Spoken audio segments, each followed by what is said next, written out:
If we can create those opportunities for play and joy, people will feel more vulnerable and people will come and they'll keep coming back because they feel safe. I don't know. I just feel like a feeling of joy when I get to teach people about it.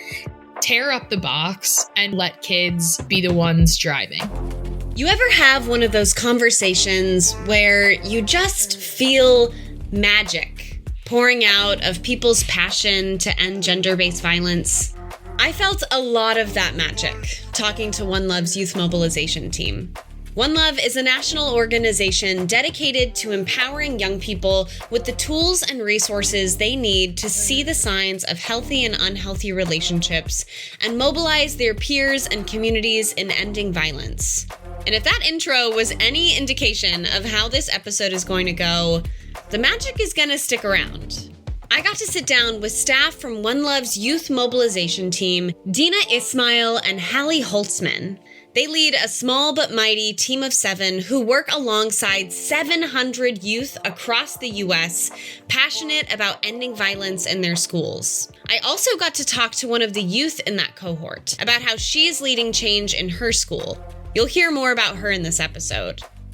I think what felt most magical to me, and I won't spoil too much, was hearing Deena and Hali's vision for the work they do and why they're flipping youth mobilization as OneLove knows it on its head, and then getting to hear the impact of all of that work play out when Ashton shared about her experience. Like Deena said in this podcast, and Mother Teresa said before her, we may each be a drop in the ocean, but together, the ocean is bigger because of each of us. We're talking about what happens when we bring those drops together and let youth take the lead. Coming up in this episode of PreventConnect. I'm always excited to have our guests on. I feel like especially in this mini-series, I keep saying this. I say, I'm always excited to have guests, but I'm especially excited for you all. And it's true. Everyone's bringing something different, which is exciting. I was a practitioner, working in a school and in a community at one point. I used OneLove a lot then. I know a lot of youth that I work with and have worked with are big fans of OneLove. So I think it might be really helpful because you're so big and you do so much. If you could kind of just set the stage for us, could you talk to me a little bit about OneLove and how you all approach violence prevention? Sure, I can jump in with that. At OneLove, we do, like you said, a lot of different stuff. We wear many hats, but really our goal is to provide, the educational tools to young people so that they can learn a common set of vocabulary to really identify the things that they're experiencing in their relationships. And something we talk a lot about at OneLove is that we're not just talking about romantic relationships and identifying unhealthy romantic relationships. We're also talking about friendships, about, relationships you have with a teammate, with your colleagues. We kind of cross all different types of relationships. And really our goal is to, lower the statistics around relationship abuse and relationship violence and provide young people with the tools to empower their communities, to educate their friends, and to really mobilize around this issue. Like I mentioned before, I know about OneLove because when I was working at a local center, I actually used your 10 signs activity in my media literacy curriculum. It's so hard as, when you're working at a local rape crisis center to find tools, especially free tools and trainings to bring into your work. And OneLove was such a huge resource for us. So thank you from San Luis Obispo. We love you all. Mm-hmm. I also know that you're shifting the way you do things a little bit. What does your youth engagement look like right now? We are just adding. I wouldn't say we're shifting as much as we're adding, right? From a youth advocacy standpoint, we are also looking at 2 other tenets. We're looking at rallying and advocacy, right? And we are trying to figure out what's the best way to reach young people. And also, what are cool and interactive ways we can reach young people around relationship health issues? How do we meet young people where they're at? And how do we get our hands dirty with them, right? How do we really dig in with them and have the tough conversations and experience joy with them in person and virtually? I love that because it feels like it's taking more of a collaborative approach with young people and being really responsive to what's happening now. I find a lot of local programs are kind of standing at this crossroads of, do we do things the way that we've always done? Do we shift to an entirely new thing based on new evidence and approaches that are coming out, or do we do some kind of combination of the both? And also having to juggle how to work with youth in empowering ways. And when I talk about that crossroads, I'm mainly also thinking of community-based work versus school-based work, because I feel like that is a big point of debate in the movement to end sexual violence. And I really like OneLove's approach, and I want to dig into that a little bit, because I think when people think about school-based work, they're thinking about presentations in a classroom. And when people think about community-based work, they're thinking about neighborhoods and community centers and city councils. But it sounds like OneLove is considering schools as communities. And so like everything that you're doing is bolstering that school community. Can you talk to me a little bit about your approach and how you get your hands dirty with youth, experience joy with them, like you talked about, Deena? Mm-hmm. The word community, I think, for us at OneLove is a very broad word, right? And I think in general, that's how it should be. Because not only for the word community, but for relationship health, it's an everybody issue. It doesn't serve us to separate, but it only serves us to bring people together, right? And what do we know about our communities, whether it's a school community, whether it's your neighbor, whether it's from your church, from your mosque, from your temple, whatever it is, what we do know is that everybody is impactful in our lives, and thus they are part of our community. And so let's get in where we can. Let's have these conversations wherever, however, with whomever we can do it, because that is how mobilization works, right? We need to create the idea of contagiousness and make this an issue that is not being put on the back burner or something that it's a them issue. No, this is a communal issue that we all, from 0 till however old you are, need to be able to have the tools and the language to navigate. One of the youth leaders working to make sure relationship violence isn't on her school's back burner is Ashton Melendijk, a junior and the president of her school's OneLove Club, who's been in OneLove's youth leadership program for 3 years. I got a chance to sit down with Ashton and learn about what mobilization looks like on her campus. Thank you so much for having me. I'm very excited. I'm excited too. I've gotten to interview a few youth organizers and activists through this mini-series, and it's really throwing me back because I used to be a youth engagement person, and then I moved to the state level, and I really miss it as much as I love the people that I work with. So you are involved with OneLove, but I also just want to hear about you as a person. Tell me a little bit about yourself and how you got involved in the movement to end gender and power-based violence. I am a junior in high school currently, and I became involved within the movement when I was in my freshman year, and I had no idea what unhealthy and healthy relationships looked like. If I saw physical abuse, I was like, oh, that must be abuse. I'm not saying that's not abuse, but there's definitely more to it than just physical. And again, I didn't know that because I was never taught that at my school. And so before I joined OneLove, it was never something that I really had to think about because it never really affected me in a sense, and also I was never taught about it. And so then one afternoon, I was like scrolling through my morning announcements. We were all on Zoom, by the way. And I was just scrolling through my morning announcements. I know it's the worst. Morning announcements, and I saw that it was a club at my school. And again, I've never been taught it, so I was like, this could be really interesting to know about, especially because I'm going into high school and I'm going to develop new relationships in a way that I never did before in middle school. And so, yeah, I joined the club. It was just me and one other person. We did a bunch of workshops and I got to know what OneLove is and got to spread it to my classmates. That's awesome. So that was your freshman year. You're a junior now. So you've been with OneLove for 3 years, right? Yeah. So when I first joined, at first I was just enrolled inside the club, learning through the club leader. And then in, I believe, 10th grade, I joined the youth leadership program where I was delving into deeper topics and getting more workshop materials to host workshops and run workshops. And I also learned how to engage club meetings and actually have people come to our club meetings. Ashton is one of hundreds of OneLove youth leaders at schools across the country working to make change within her school community. She's supported by OneLove youth coordinators. There's 5 of them for the whole country, or at least most of it. Between those coordinators, Deena and Hali, their small team of 7 runs all of the on-the-ground youth leadership efforts in schools.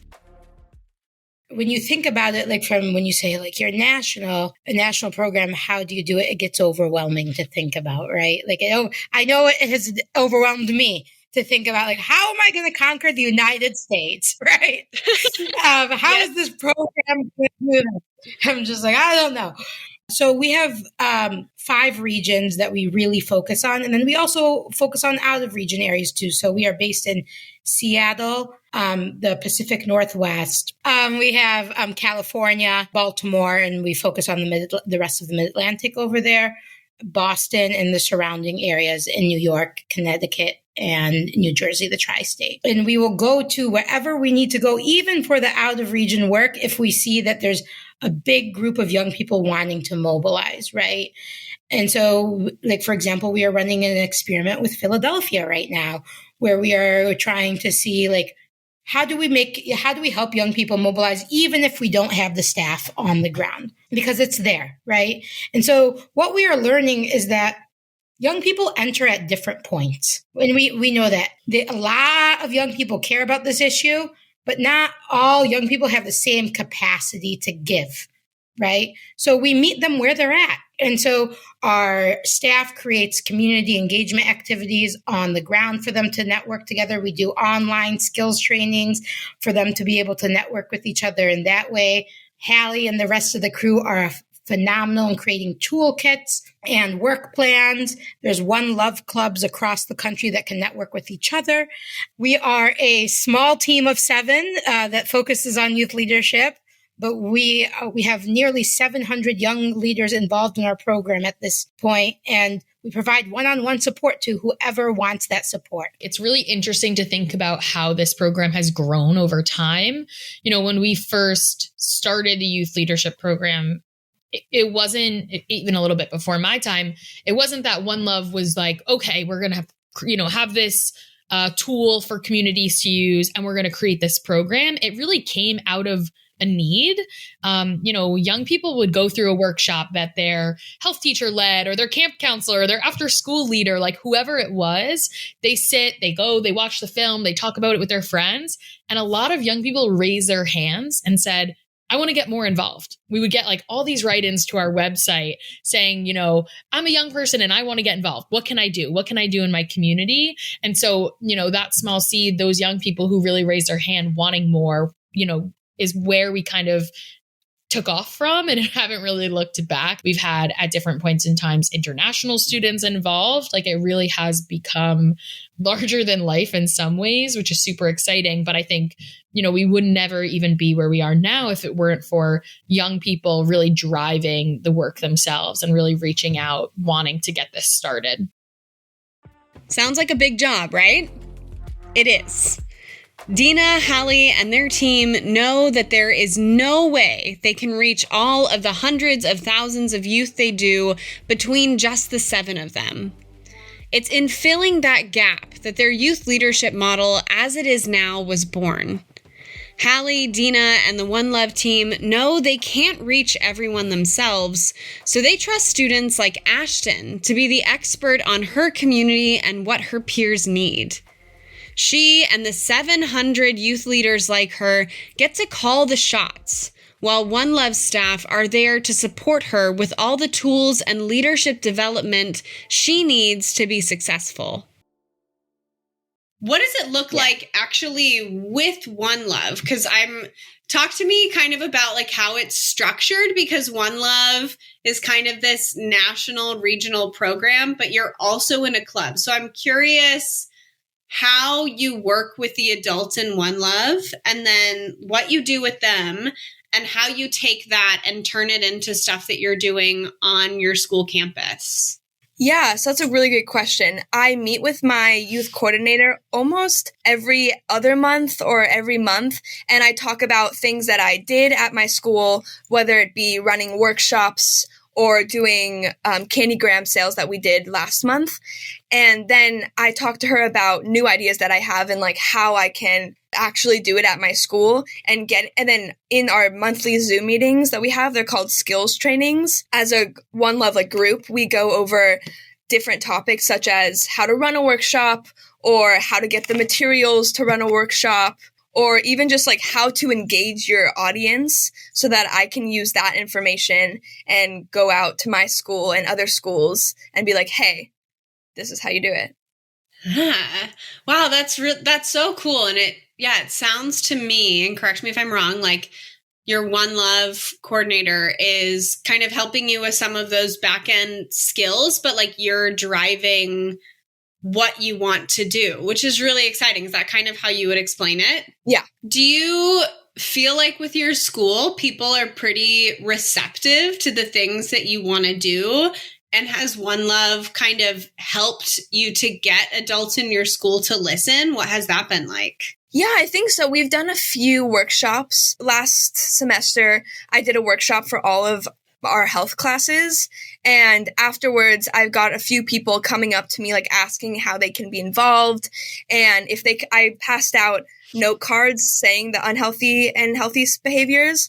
And so a lot of people came up to me asking if they can have one so they can spread the message. I know a lot of adults that I've talked to about it are also very interested and want to learn more and also be trained in it so that they can be more educated and obviously see these unhealthy and healthy behaviors while they teach and stuff like that. So you're the person actually putting on the workshops. It's not like you're helping an adult, like you're doing it, right? Oh yeah, it's me and my other club members, but mostly our club leaders, yeah. That is amazing.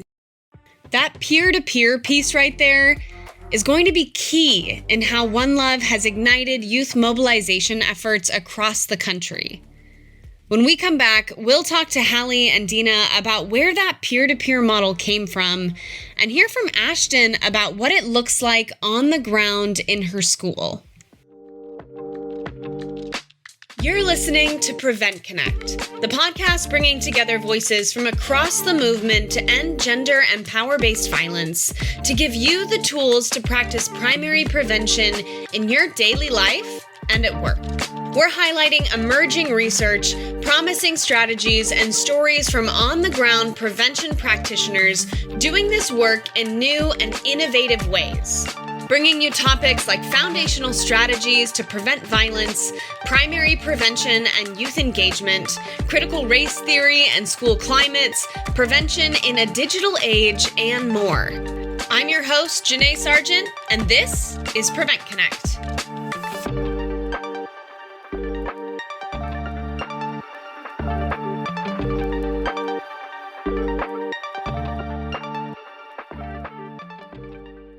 Okay, so what was it like for you stepping into that facilitator role, especially as a student, going from like, I'm just helping someone else doing the thing to I'm actually the one designing and doing the thing myself? At first, when I first did it, I was a little bit awkward and I just wanted to laugh because it's like you're looking at people talking about something really serious. And for me, I can't take serious situations seriously. But as I kept doing it over and over again, it just gotten like a natural habit, as if I'm just speaking to speak. And I'm become very comfortable with the OneLove information in all of the workshops. And so when I'm teaching it, it feels like I'm actually getting something. I'm actually like teaching someone something. What do you think changes, especially thinking about your peers who are attending these workshops, like an adult doing it versus you and your club mates doing that? I feel like from my perspective, it feels more real and less like a teacher is like teaching it in lack of a better word, but it's more coming from someone who probably is going through the same thing because we're all in the same boat as high schoolers. And I feel like to other people, it just feels more from the heart and less like they're being forced to teach it. If that makes sense. Yeah, totally. That makes so much sense. I feel like I keep having this conversation with people who work in the movement to end sexual violence. So like the people that usually come into those classrooms, and everyone is afraid that they're not going to be cool enough. You know, like they're like, I don't know TikTok. I don't know SZA. I don't know all of the references. Yeah. And so I think I'm going to get laughed out of the classroom, or they're intimidated by youth, so they don't know how to engage with youth. And there's a lot there. Usually the approach that I hear is adults being like, I need to learn everything that youth are consuming in order to give an effective presentation. And it sounds like OneLove was like, we don't know, but Ashton knows, and Ashton's clubmates know. So like, let's have them do it. What has that been like? And like, how has the actual material in the workshops changed when it's you all who are putting it together versus a teacher? Like I said before, we're very in touch with our organizers. And when there's a workshop that's about to be presented to the public or something like that, they'll have a meeting about it so that we can all talk about it and see what's good with it and what they can improve on for next films. And so we're always giving feedback to the organizers. And within the workshops, we use examples from current TV shows and movies so that it just stays relevant for the audience. And I know that a lot of Team OneLove clubs, they use relevant pop culture examples to highlight the healthy and unhealthy relationships in like a fun and engaging way. For example, I remember hearing about in New York City, at New York City University, they held an All Too Well 10-minute version workshop by Taylor Swift, where they screened the music video and they had a discussion about it and like what unhealthy signs they saw and what healthy signs they saw in the film, which I think is very awesome. And also I know that a lot of the youth are also involved in creating some of the films like Amor del Bueno and MVP, which are all youth created.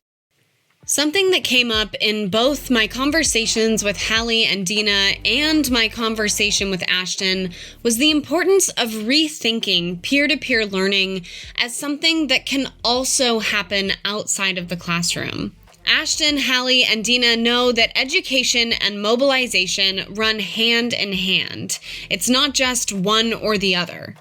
Rather than compete with each other, learning and engaging can complement each other to bring people along in our movement.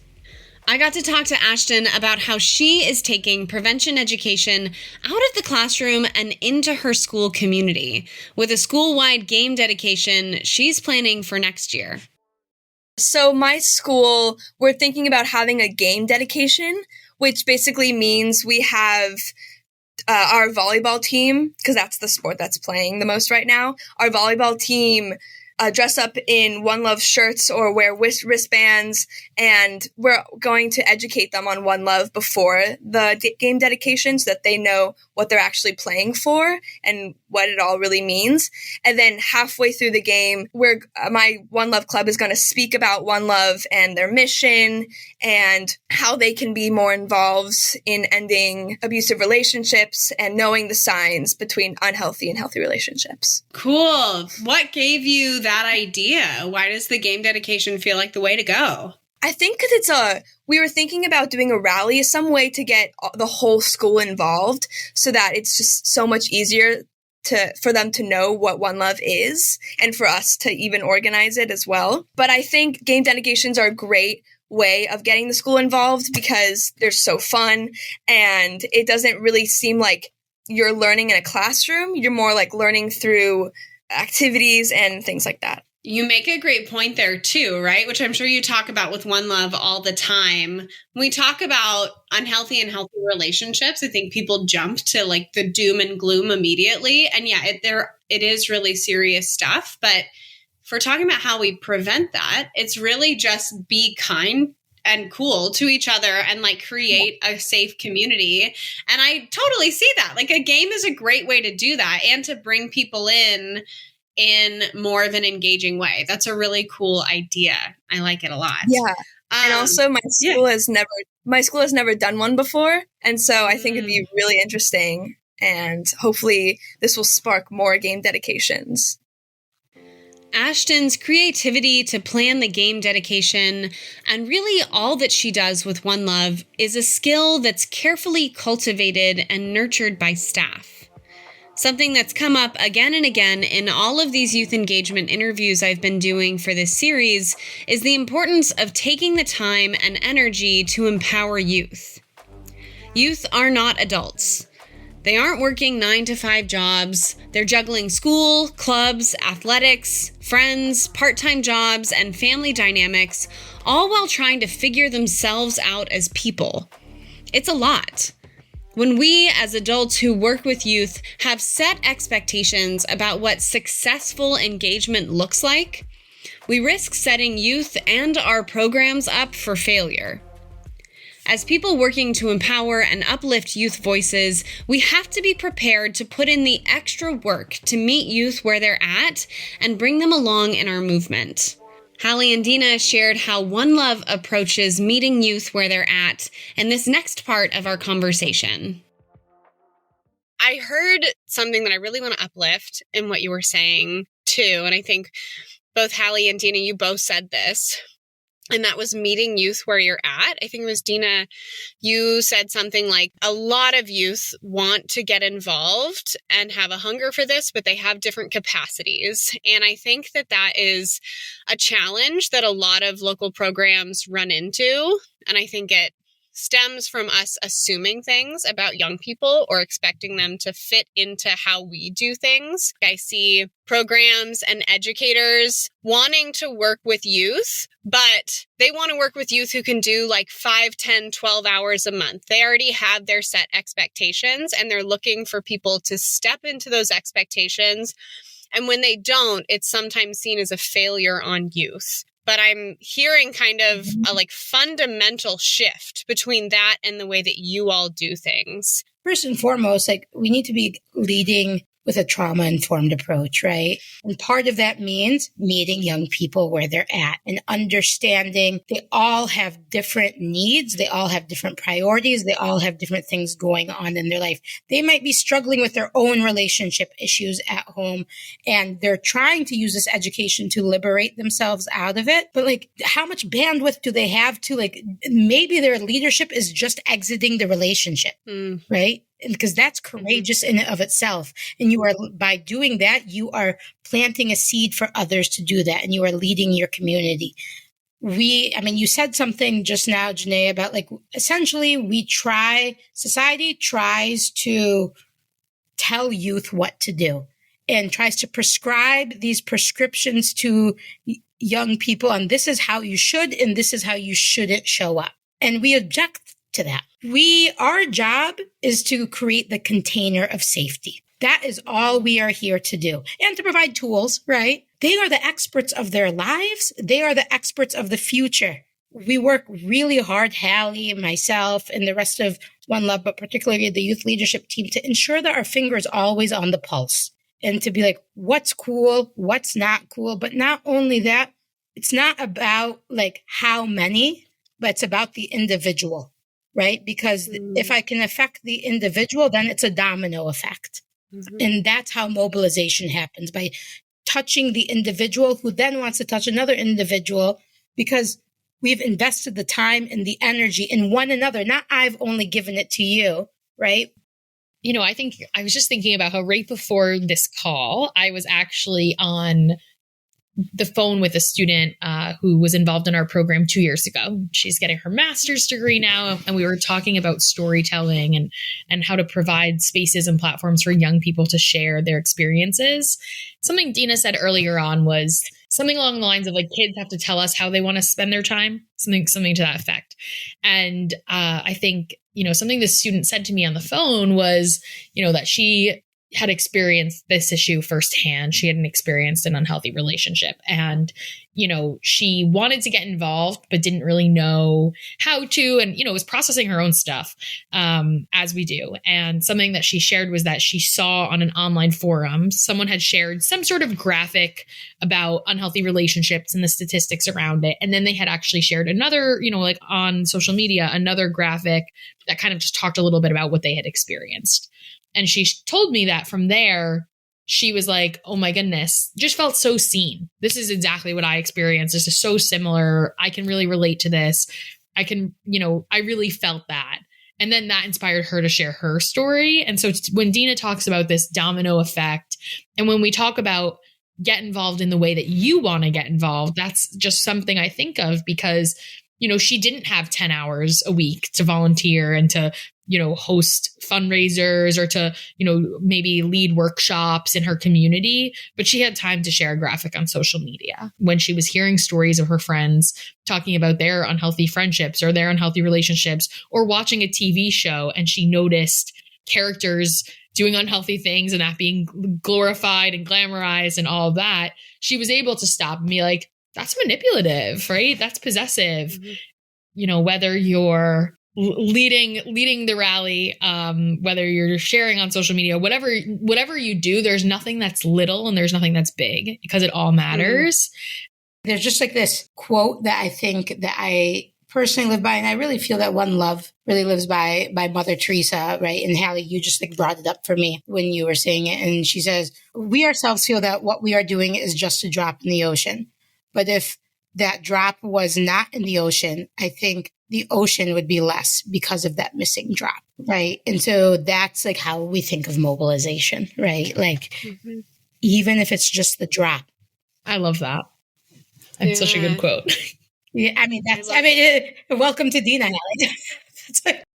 Reframing time and capacity that youth can give also came up in my conversation with Ashton and what she sees play out in schools. Why do you think that adults sometimes have a hard time engaging youth in any movement, not just the Move It to End Gender and Power-Based Violence? And what advice would you give them to change a little bit to make that better? Yeah, well, I think it's important to also start off that most of the time, most people are afraid to speak up or don't even know how to start with joining in the movement because we're taught that love is something you learn, and we grow up feeling that love is a feeling and that it's something for you to figure out as you grow up. But if you don't know what healthy behaviors to strive for, sometimes you can go back to what's showed on you in the media or TV, which are like not the healthiest behaviors, as we know. It sounds like maybe there's a missing piece there, if I'm hearing that correctly, where sometimes adults might come into a classroom and be like, hey, I work in anti-sexual violence and we want to get youth volunteers to come and help us out. But they haven't done the 101 learning piece of it. And that actually makes a lot of sense to me because people are talking about, the difference between awareness and prevention, right? And saying the days are over. We shouldn't just be going around saying sexual assault and relationship violence are issues. People know that, but not everyone knows that. And if they do know it, they might not know what it looks like. And it sounds like that is a step in engaging people. So do you think that that might be a little bit different if someone came in and provided some information, some resources as a step, and then after that, or like gave some of those examples, did some of the learning, and then tried to engage youth? Yeah, I definitely think that would be a lot more helpful, especially because a lot of the schools don't teach about relationship health education. And so when hearing those like bigger words and stuff like that, it's a lot harder for people to actually connect with it and understand really what they're getting into. Although they know what sexual assault is, it's a bigger topic than is talked about in school. It sounds like OneLove has multiple ways for people to get involved, whether they have, because that's another thing, right? You're all busy. I'm busy. Everyone I know is busy. Of course, you're going to be busy too. So if someone only has 5 minutes and can go on OneLove's social media, or if they want to attend a workshop, or if they want to get really involved like you, that there are lots of options. Reframing success as a drop in the ocean rather than the ocean itself isn't easy, especially when we have the pressure of deliverables and seemingly endless community needs and requests in the back of our minds. After the break, Deena, Hali, and I get real about the realities of grant-funded mobilization work and what program and organizational staff can do to give their programs flexibility. The biggest in-person event in the movement to end sexual violence is happening this year in San Francisco, and we want you to be a part of it. Valor is proud to host the National Sexual Assault Conference, bringing more than 2,000 advocates, preventionists, and activists together in person for the first time since COVID-19. Our theme, Equity in Action, is all about building cross-movement partnerships to end sexual violence and eradicate all forms of oppression. From LGBTQIA justice to immigration, advocacy, reproductive and disability justice, and the largest prevention track in the country, our sessions are addressing the root causes to violence, how systems come into play to create a culture of violence, and how we can come together to advance equity. Registration is open now.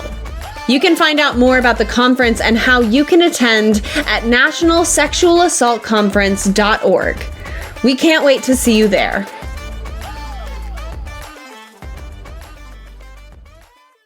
I'm thinking about my first program that I worked in when I was doing youth engagement was a mobilization project, and I loved the work. I really did. But, we were taught the framework of one drop.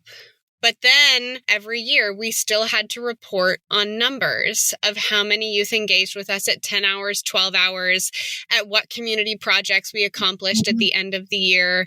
Our TAs would tell us, it's okay to break outside of that box. We want to be flexible. We want to understand. But it also felt like a really hard balancing act. And it takes, I feel like, an organization-wide commitment to changing the way that we do things, both as we write grants, as we value what programs are putting out. And something that I'm really appreciating here, Deena, you're a director, Hali, you're a manager, is like seeing that from top down too, because it does no good if the coordinator is like, I understand that it needs to be more mobilization and organic, if their supervisors are then like, for sure, but what about the deliverables? So I'm really curious, as an agency, how does OneLove overall center the voices of youth, and what was it like to shift to this way? Or I don't know if it was a shift. Maybe this is how it was from the beginning. But what has it been like to walk that balance of like the realities of how we fund this work and then what it needs to look like in order to create change? I mean, there's two things.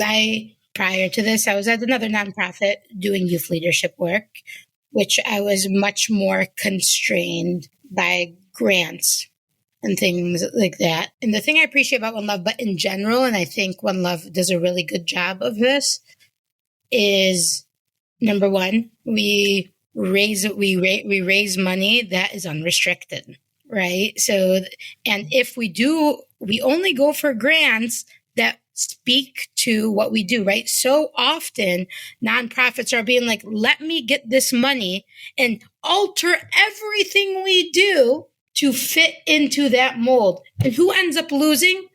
Our young people. And OneLove is committed to not doing that and saying, like, we will work with what we have because we believe in what we do. And we will not accept things that don't feel true to who we are. I totally agree with that. I think even beyond that, I know this is like maybe a hot take, but I love the data. I'm such a data girly. I actually love being able to see the numbers and use that as a tool as one tool. Right. I think that's the most important piece of it is like numbers and data and is only one piece of what we do. And it's a really small piece. And I think when you use that alongside stories and experiences and opportunities to build community, then it becomes really powerful. Like something that I saw a lot when I was working really directly with our college students.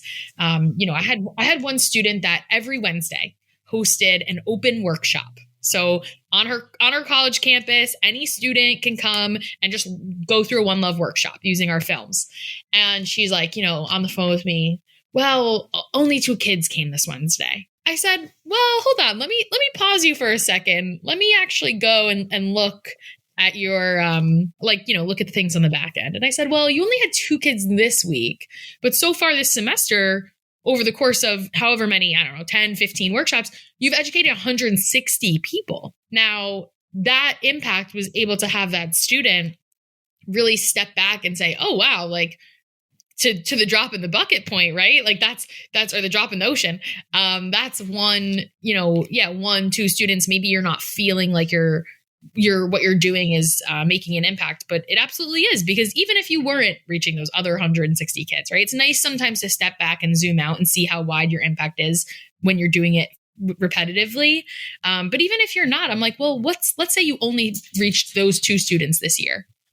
Those are 2 young people that now have new tools and skills and even know that this is an issue that exists and like affects their lives and affects the lives of the people around them. Maybe they walk away remembering a statistic, or maybe they walk away just being like, oh, I maybe have experienced possessiveness before, right? Like that power is life-changing, regardless of how many people you reach or touch or interact with. I'll be the first to say I'm a recovering perfectionist. People think that it's different. They think they leave the corporate world, come into nonprofits, and it's all free. It's not. No, it's not. And, it's one thing to challenge our grants and challenge our programs. We also have to challenge ourselves. I have and still have to have colleagues and friends call me out when I'm hating on my work. And I'm like, I only got this many this or that many that. And they're like, you can't even see the change. There's no way for you to capture all the change and the impact into a number. And also, your worth is not tied to what you're doing. And it takes time. Relationships take time. Trust building takes time. And I see that the most in our youth engagement work. Like that to me feels like all of these things that we're challenging in this movement, I see at play in effective and powerful youth engagement work. Well, you think about like youth development in general, right? Go back to when you were a teenager. How many times did you fail? How many times were you in pain? And it felt like that pain was never going to stop. And so if we can flip the script and say it's safe to fail, and from that, we are going to learn. And from that, we are going to grow. At OneLove, we love a good experiment. We love a good experiment. Youth mobilization in and of itself is an experiment, and right? And I mean, we sit there, Hali and I, to tell the team all the time, like, go try it. They're like, what if we fail? Fail, right? Like, what's going to happen? As long as somebody's not dying as a result of what you did, I'm cool because you might find a miracle. You can fail 15 times, and on that 16th time, you discovered the recipe. I believe that all beauty and all love and all anything great is actually the opposite of what white supremacist culture tells us, and it's in failure. And in particular in youth development and youth engagement work, We have to think about it like the way that youth are. Like they're at the most turbulent time of their life, right? Like it feels like all their hormones are running and like they're just like feeling like everything feels like the end of the world. And so they're looking for a North Star that says, it's okay. It's going to be okay. And I can mess up. So organizationally, we need to also lead that way and like embody what our youth are experiencing day to day, not only in relational health, but just in their life. I was listening to an interview with Reshma Saunjani, founder of Girls Who Code, and she did a TED Talk, I think it was last year, talking about, I'm sure we raise our girls to be perfect and our boys to be brave, and that fear of failure holds us back in some... Oh, you did? It's so good. And it's true. Yeah. And you're right. It really does have to come from a programmatic standpoint. Like if we are going to tell our young people that it's okay to experiment and fail and try new things, then the adults in their lives have to believe that and not just say that. And they need to have that reinforced from above them. And that's culture shift. One of our biggest mistakes in youth development in general is to assume we are providing a service. Right? I'm in this work selfishly because it fills my cup. It fills my cup to support and foster change and to understand, and it makes me excited to wake up in the morning, right? To be part of the future. And so it's a very colonizer way of thinking. To say, I am here to give you something and you better be thankful for that. Absolutely not. I am here to work in community with you, young one. Old lady over here, right? We are in community. What are you teaching me and what am I teaching you? And together, we are going to create a movement. And I think that's what's so important. We don't look at it like that. So many people in this world look at it as we're doing this thing. That we're doing it for them. I'm not doing it for anybody. I'm doing it for myself. And At least she's honest. Yeah. You know what I mean? In the moment we can shift that way of thinking and being I am getting as much from this as maybe I'm even getting more. That is when we will see truly large change, when we understand that the older we get, we have actually less answers. The young ones have the answers because they haven't been impacted by all the negativity in the same ways. And if they have, they still have the ability to change. OneLove staff work really hard to center youth voices in all of their spaces, whether that's their monthly meetings with youth mobilizers, in events, or one-on-one calls. Ashton talked to me a little bit about how their efforts to let youth take up space play out in her mobilization efforts, and some big advocacy work she's been able to do because of it. Within the OneLove, within the meetings, it's only really the youth talking, us talking, them giving explanations about how to run a workshop, for example. But then a lot of the times they put us in breakout rooms and they have us do a bunch of activities so that we're more comfortable with it. And so then that information we can go out and spread. So you get to talk to other people like you across the country who are also doing this work. Yeah. It's really awesome. That's really awesome. I know. Yeah. And we went to Sacramento. That was my first time ever meeting any of the people in California in OneLove, even my coordinators. And it was so awesome meeting them in person and actually getting to hear their stories as we were talking to all of the senators and representatives. That's how we're going to advance something, right? Because it's not going to be me. It's not going to be people my age. Eventually, you're going to be me if you want to be, and you're going to know more than I am. You may already do. So it's much better to give you the experience now and trust. I think that's a big part of it too, right? Because they had to trust you enough to speak to senators and legislators and trust you enough to do the work at your school. It sounds like they're run with it. You got it, girl, do your thing. Yeah. And I think it's also a lot more powerful, especially to older adults. It's a lot more powerful hearing it from someone who is actually going through it and can relate to OneLove and their ideals, and especially from the youth, it sticks with them more.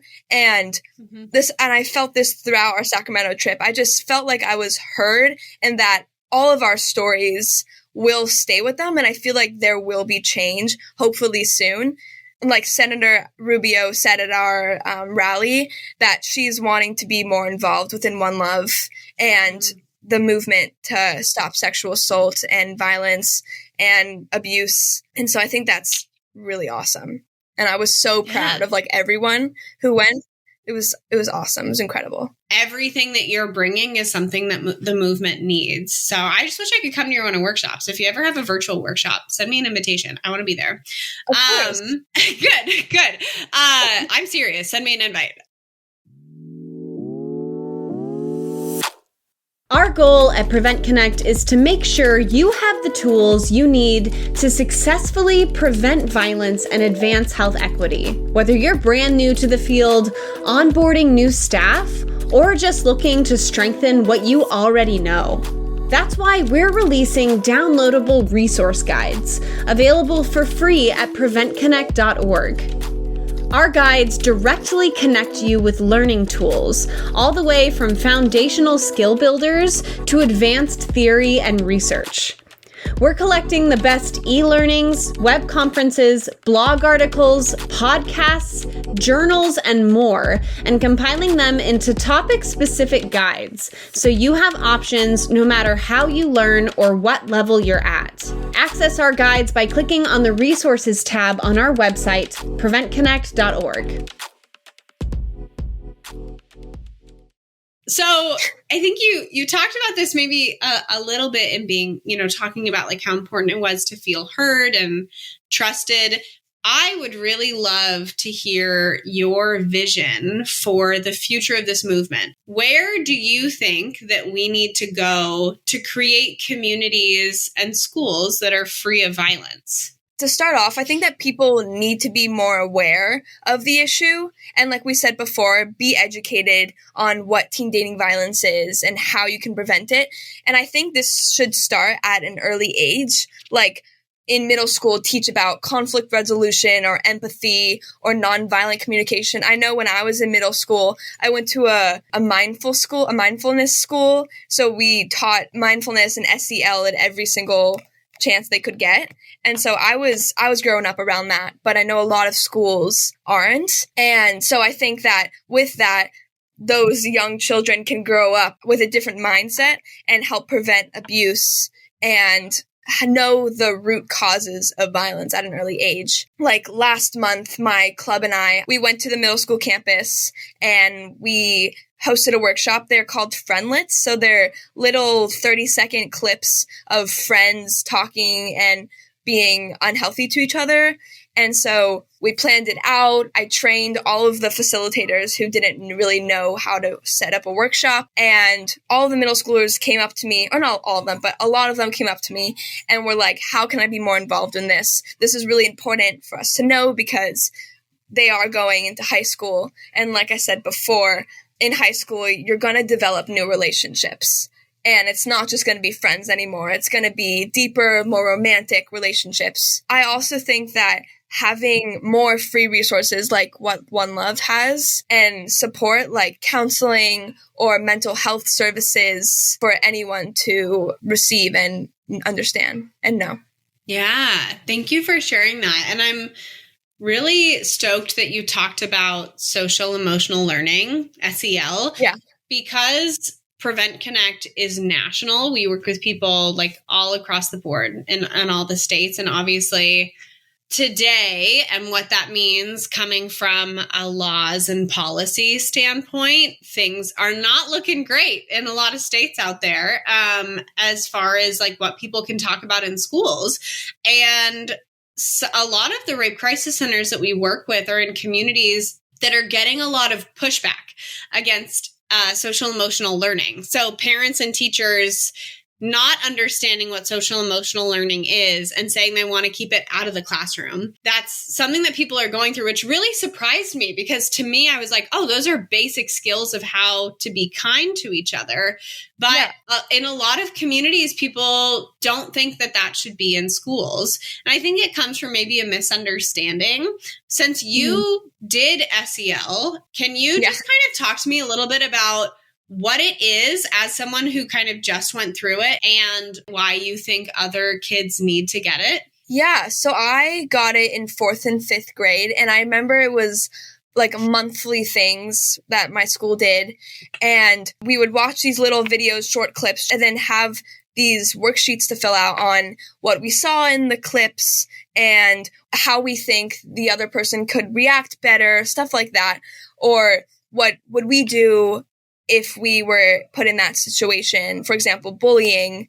I think it's really important to know because, again, it sets you up for high school and it sets you up for middle school if you're learning it earlier. And it's also, like you said, it's the fundamental on how to be nice. I feel like everyone can use that because there are people in life who are just not. And so I feel like knowing how to react at an early age is very impactful and useful. It can help you evolve those feelings and those ideals into bigger relationships. I think, a lot of the pushback comes from people saying that it's inappropriate. And whenever I hear that, I'm like, I'm pretty sure what you're talking about and what's actually happening might be two different things, because I've never seen social emotional learning be inappropriate because it's all about just how to be nice.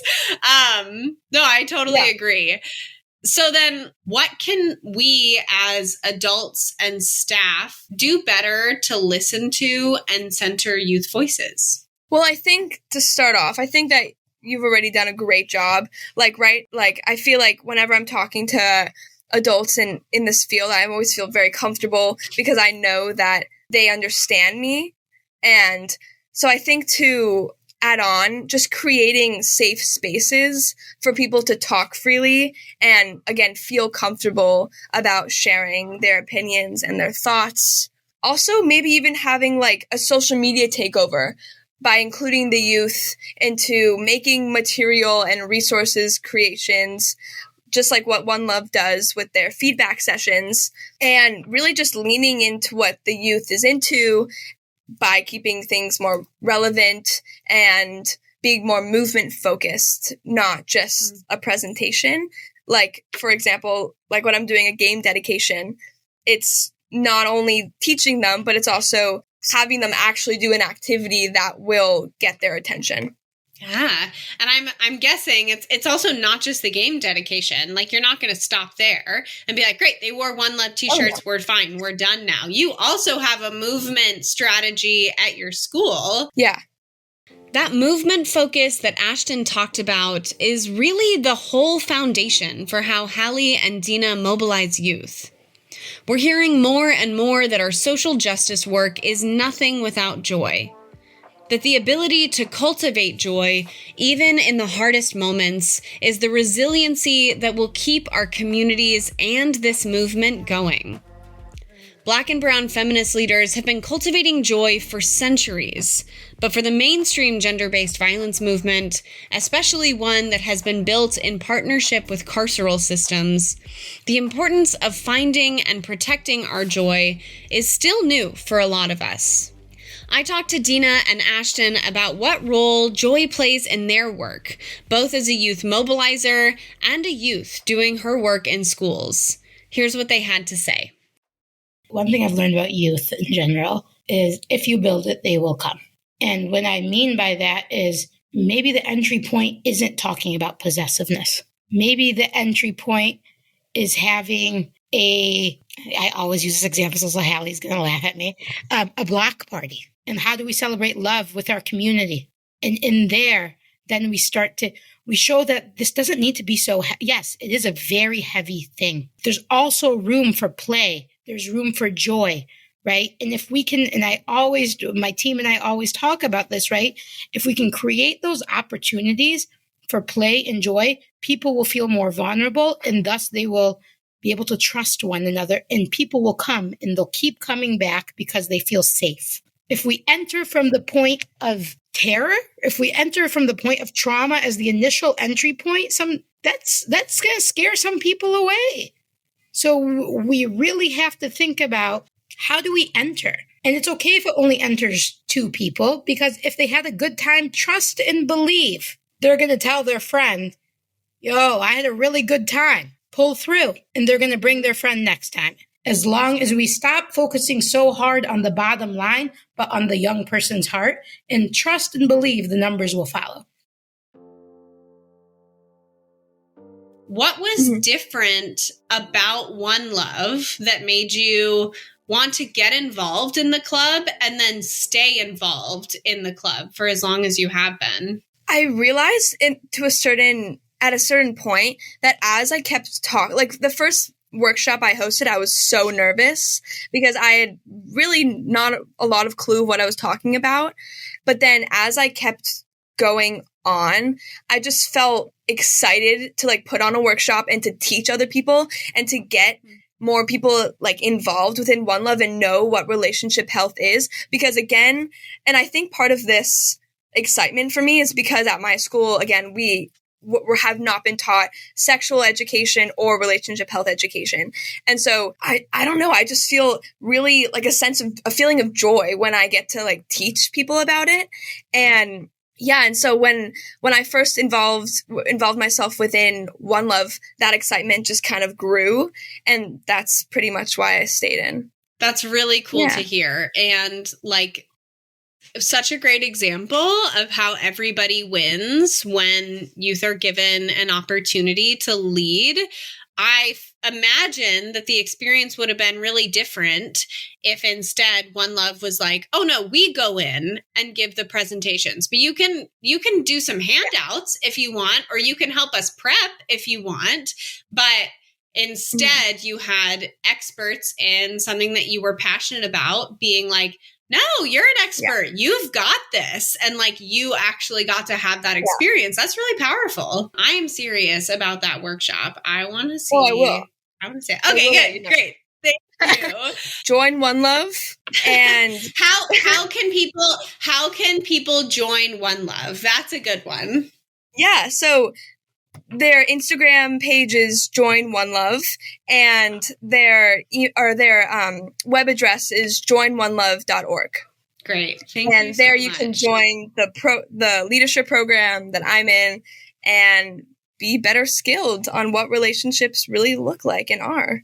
Awesome. And yeah, I think for staff too, for adults who might be listening to this, because I used to work at an organization that used OneLove stuff. I think you know Sheridan, because Sheridan was at the Hali. Sheridan and I used to work together. We were like office buddies. So then when Sheridan went to OneLove, I started using all of their stuff. So, but for staff who are listening to this, I think adults can also use this material, get trained on the 10 signs, and like start a OneLove club, I think. So, it doesn't matter what people's ages are, go to Join OneLove on Instagram, online, and get involved. Yes. Coming up, Hali and Deena share their biggest advice for preventionists who are working to engage youth. What they have to say right after this. PreventConnect is taking this conversation even further on our social media, and we want you to be a part of the discussion. Join in on the conversation on our Facebook, Twitter, and Instagram, where we're posting excerpts from this podcast and so many more, and asking experts, practitioners, and followers like you to share your stories and ideas. Search PreventConnect on your social media platforms to get involved. I think when you're talking to young people, right, you should always ask them their opinion, their perspective, but I think some place where I see a lot of adults, myself included, get it wrong is they ask very narrow questions. I think we put our kids in a box. And I think any successful program needs to, tear up the box, get rid of the confines that you want to, have a question answered or you want to explore something, and really let kids be the ones driving, right? Like let them design the box.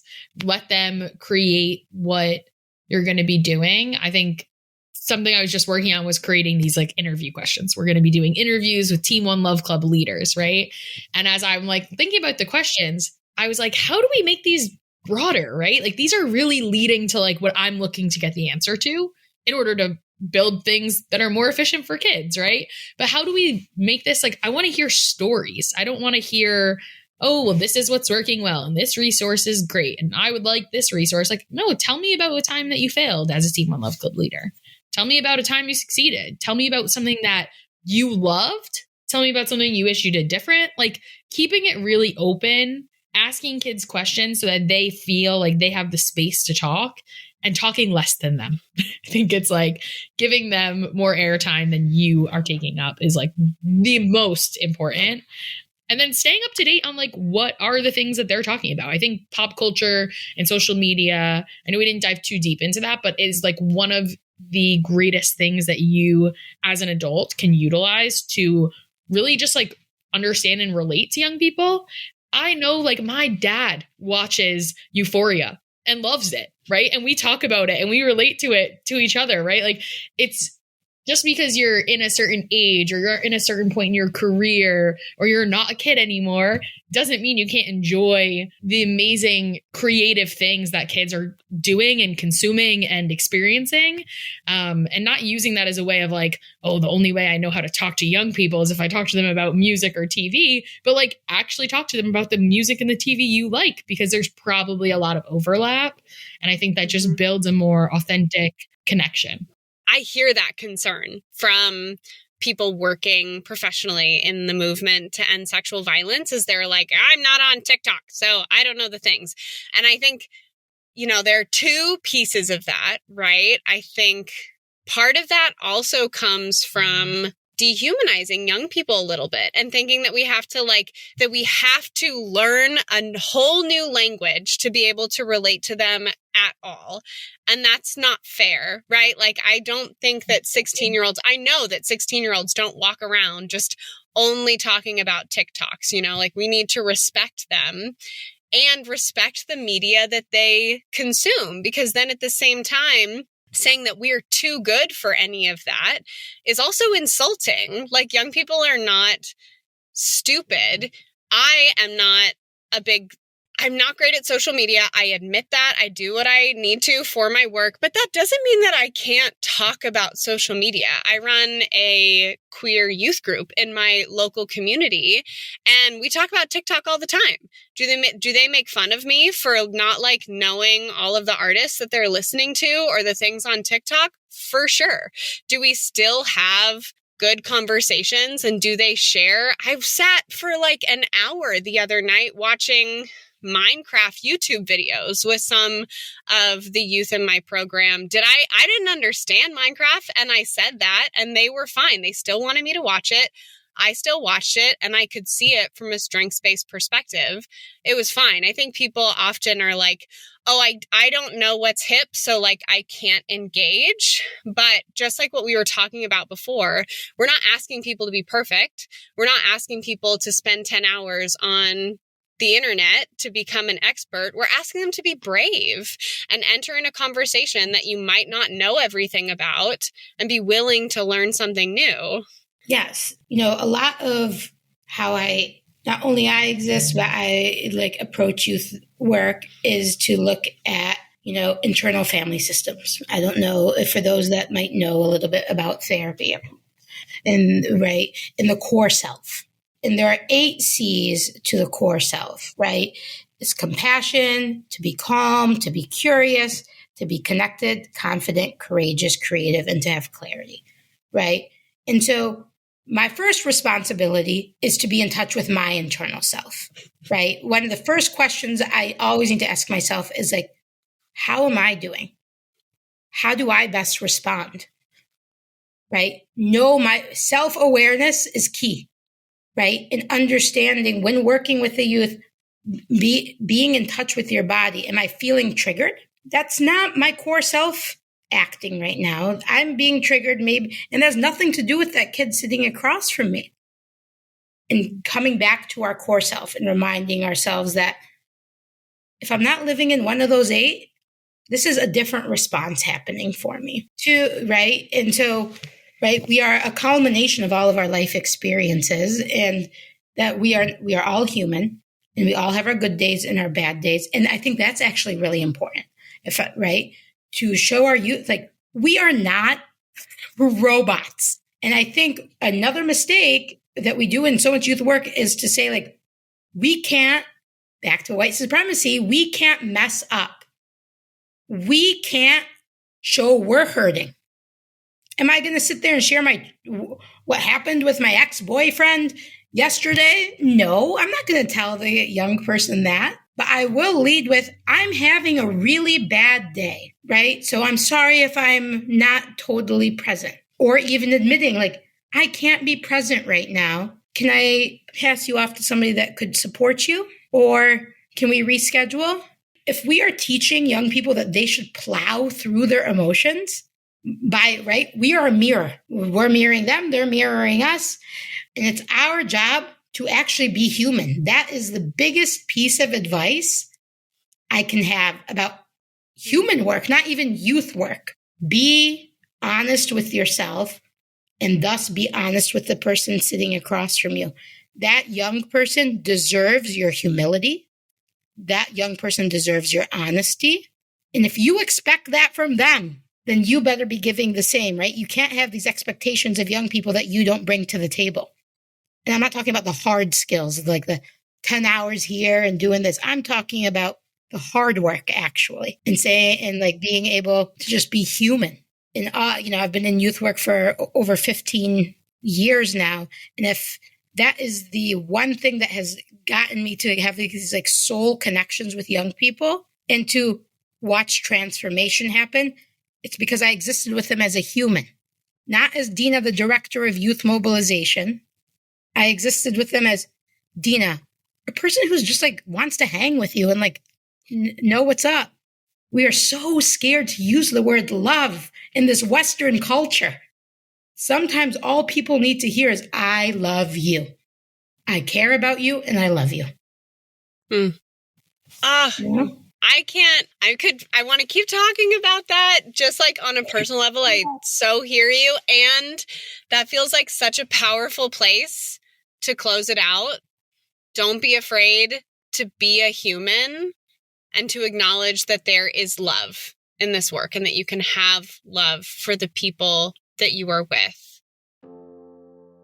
If you want to connect with the work that OneLove is doing, bring their youth engagement work to your community, or get connected to their youth leadership opportunities, you can find them at joinonelove.org and on TikTok, Instagram, and Facebook. And an update on how Ashton is doing.